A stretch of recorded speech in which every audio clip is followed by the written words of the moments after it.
Hello বন্ধুরা, তোমাদের সবাইকে আমার চ্যানেলে স্বাগত জানাচ্ছি। ভিডিওতে যাওয়ার আগে তোমাদের কাছে ছোট্ট একটা অনুরোধ, ভিডিওগুলো একটু বেশি বেশি করে শেয়ার করে দিও যাতে আরও মানুষের কাছে ভিডিওগুলো পৌঁছে যায়। আর ভিডিওটি ভালো লাগলে ভিডিওতে অবশ্যই একটা লাইক করে দিও। আগামী দিনে আরও অনেক তথ্যমূলক ভিডিও আসছে আমার চ্যানেলে, তাই চ্যানেলটা সাবস্ক্রাইব করে রেখে দাও।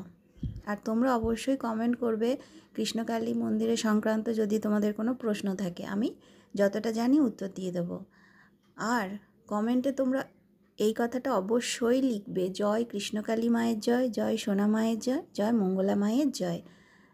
তোমরা যখন লিখবে তখন তোমাদেরও একবার মায়ের নাম জপ করা হয়ে যাবে, মায়ের নাম স্মরণ করা হয়ে যাবে। মাকে সবসময় ডাকা যায়, তাই তোমরা অবশ্যই কমেন্টে কিন্তু লিখবে। কৃষ্ণকালী মায়ের মন্দির বালিয়ারা গ্রামে তোমরা কিভাবে খুব সহজে খুব তাড়াতাড়ি মায়ের মন্দিরে আসতে পারবে তার নিখুঁত বিবরণ আমি এই ভিডিওতে বলবো। তোমরা কেউ ভিডিওটা স্কিপ করো না, ভিডিওটা সম্পূর্ণ দেখবে। বাসে করে, ট্রেনে করে সবটাই বলবো ভিডিওতে, এবং খুব সহজে কিভাবে মন্দিরে আসা যাবে। তো চলো, কৃষ্ণকালী মায়ের মন্দির বালিয়ারা গ্রামে যারা ট্রেনে করে আসবে, ট্রেনে করে এসে বর্ধমান স্টেশন থেকে তোমরা ডাইরেক্ট কৃষ্ণকালী মায়ের মন্দির বালিয়ারা গ্রামে টোটো করেও যেতে পারবে। সেই ক্ষেত্রে কিন্তু টোটো ভাড়া বেশি পড়বে, একজনের 30-40 টাকা। আর যদি একই বাড়ির 5-6 জন থাকো তখন কিন্তু টোটোটা রিজার্ভ করে নিতে হবে। তার কারণ ধরো তুমি একজন আছো, একজন হয়তো 30 টাকা, তখন কিন্তু টোটো অপেক্ষা করবে, 5-6 জন হবে, তারপর কিন্তু টোটো ছাড়বে। আর যদি তুমি বাসে করে আসো, ওই স্টেশন থেকে বেরিয়ে ওভারব্রিজের পাশ দিয়ে কানলা রোডের বাস যেদিকে যায়, তোমাদেরকে কানলা রোডের বাসে চাপতে হবে। তোমরা ওইখানে দোকানদারদেরকেও জিজ্ঞেস করবে যে কানলা রোডের বাসগুলো কোন দিকে যায়, তখন তোমরা রাস্তা ঠিক সেই দিকে আসবে যেদিকে বাসগুলো যাবে। ওই কানলা রোডের বাসে চেপে একদম কৃষ্ণকালী মায়ের মন্দিরের গেটে নামবে। তোমাদেরকে এক পাও এক্সট্রা হাঁটতে হবে না। তোমরা একদম বাস থেকে নেমেই পা ফেলবে মায়ের গেটে, মন্দিরে, একদম মন্দিরের গেটেই বাস দাঁড়াবে। বালিয়ারা বাসটা একদম মন্দিরের গেটের কাছেই বাস দাঁড়ায়, তাই তোমাদেরকে এক পাও হাঁটতে হবে না। আর টোটো করে এলেও তোমরা একদম মন্দিরের কাছেই আসতে পারবে, শুধু ভাড়াটা একটু বেশি কম তো হবে। বাসে করে এলে ভাড়া একটু কম হবে, টোটো করে এলে একটু বেশি হবে। আর ওই যে বললাম, যদি ধরো তুমি একজন, তখন কিন্তু টোটো বলবে যে 5-6 জন হলে তারপর টোটো ছাড়বো। তো এরকমটা করে, কারণ একজনকে অতটা নিয়ে আসবে তো সেটাই তো ওদের ভাড়াতেও পোষাবে না। তো সেই জন্য যতক্ষণ 5-6 জন হবে ততক্ষণ কিন্তু টোটো দাঁড়িয়ে থাকবে। আর এটা তো ট্রেনে করে যারা আসবে, আর যারা বাসে করে আসবে নবঘাট বাস স্ট্যান্ডে নামবে।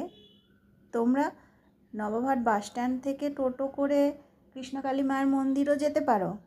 আর নবঘাট বাস স্ট্যান্ড থেকে টোটো করে স্টেশন চলে এলে 20 টাকার মতো ভাড়া নেবে। আর স্টেশন থেকে ওই যে কানলা রোডের বাসগুলোই চাপবে, বাস একদম মন্দিরের গেটে দাঁড়াবে, একটুও তোমাদেরকে হাঁটতে হবে না, একদম মন্দিরের গেটে বাস দাঁড়াবে। আর টোটো করেও গেলে টোটো একদম মন্দিরের গেটেই একদম মন্দিরের গেটের কাছেই যাবে, কিন্তু ওই যে বললাম ভাড়া বেশি নেবে, তারপর দাঁড়াতে হবে যতক্ষণ 5-6 জন না হবে ততক্ষণ টোটো কিন্তু ওয়েট করবে। কিন্তু ওই কানলা রোডের বাসে গেলে মন্দির একদম বলছি না, বাস থেকে তুমি নামবে, পা ফেলবে মন্দিরের গেটে, এত কাছে। তো মন্দিরের প্রাচীর দিয়ে চারিদিকটা ঘেরা, মন্দিরের সামনে বড় গেট, আর ওই গেটের সামনেই বাস কিন্তু দাঁড়ায়। আর যারা 2 চাকা 4 চাকা করে আসবে তাদের তো কোনো অসুবিধা নেই, গেটের ভেতরেই একদম গাড়ি ঢুকে যাবে। গাড়ি রাখার খুব ভালো ব্যবস্থা, 2 চাকা 4 চাকা রাখার খুব ভালো ব্যবস্থা, তো খুবই সুন্দর। আর মন্দিরের পুজো কেনার দোকান কিন্তু মন্দিরের ওই যে প্রাচীর দিয়ে ঘিরে দিয়েছে, পাঁচিরের ঠিক পাশে, মানে ঠিক বাইরেই, ওই পাঁচির পাশে, মানে গোটা ওই মন্দির মানে পাঁচির দিয়ে ঘেরা, ওই পাঁচিরের পাশে প্রচুর পুজো কেনার দোকান, খাবারের দোকান, চায়ের দোকান, গাদা দোকান, কৃষ্ণকালী মায়ের ছবি দোকান, বইয়ের দোকান, প্রচুর দোকান। নিরামিষ এমনি টিফিন খেতে পারবে, ভাত খেতে পারবে, নিরামিষ হোটেল প্রচুর। তো মন্দিরের মানে বাইরে প্রচুর পুজো কেনার দোকান আছে। 50 টাকা পুজোর ডালার দাম। আর পুজোর ডালায় যা যা থাকে, মিষ্টি, আলতা সিঁদুর, ফুল, ধূপ, মোমবাতি, এই সব কিছুই আজ থাকবে।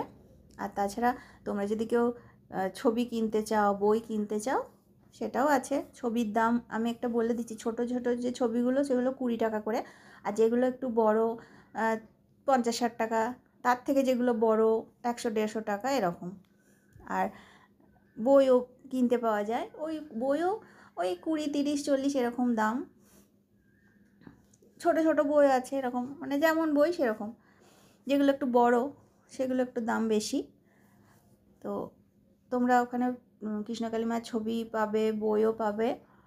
আর আরেকটা কথা তোমাদেরকে বলি, কৃষ্ণকালী মায়ের পুজো দিতে যখন তোমরা আসবে, নিরামিষ খাবার খেয়ে পুজো দিতে আসবে।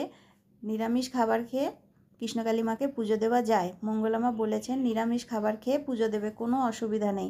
খালি পেটে কেউ আসবে না, এই এত গরম, এতে শরীর আরও মানে শরীর খারাপ হয়ে যেতে পারে। তাই খালি পেটে পুজো দেওয়ার দরকার নেই, নিরামিষ খাবার খেয়ে মাকে পুজো দেওয়া যায়।